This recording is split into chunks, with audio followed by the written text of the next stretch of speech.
Chapitre 14. Tistou découvre la guerre. Il voulut se renseigner. La guerre était-elle une chose aussi horrible qu'il se l'imaginait? Naturellement, il alla d'abord consulter Moustache. « Je ne vous dérange pas, monsieur Moustache ?» demanda-t-il au jardinier qui taillait les buis. Moustache posa sa cisaille. « Du tout, mon garçon. »« Monsieur Moustache, la guerre, qu'est-ce que vous en pensez ?» Le jardinier parut surpris. « Je suis contre, » répondit-il en se tirant les moustaches.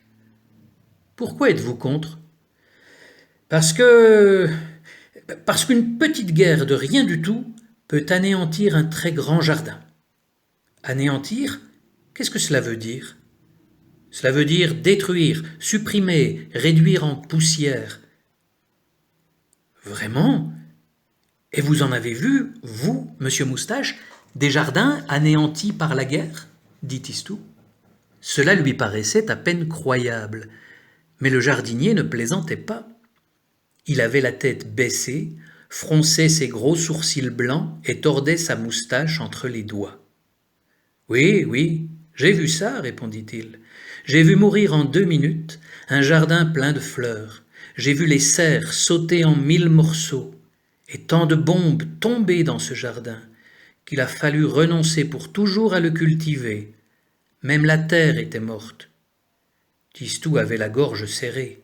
« Et à qui était-il ce jardin ?» demanda-t-il encore. « À moi, » répliqua Moustache, qui se détourna pour cacher son chagrin et reprit sa cisaille. Tistou resta un instant silencieux. Il réfléchissait. Il tâchait de se représenter le jardin autour de lui, détruit comme l'avait été le jardin de Moustache. Les serres brisées et la terre interdite aux fleurs. Les larmes lui vinrent aux yeux.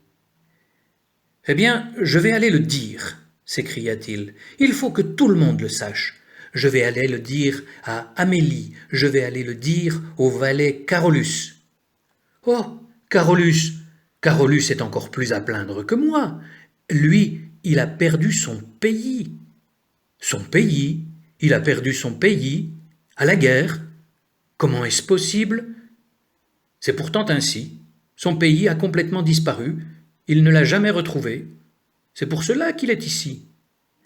J'avais bien raison de penser que la guerre était une chose horrible, puisqu'on peut y perdre son pays comme on perd un mouchoir, se disait Tistou. Je pourrais t'en conter encore long sur la guerre, ajouta Moustache. Tu parlais d'Amélie, la cuisinière. Eh bien, Amélie, elle a perdu son fils.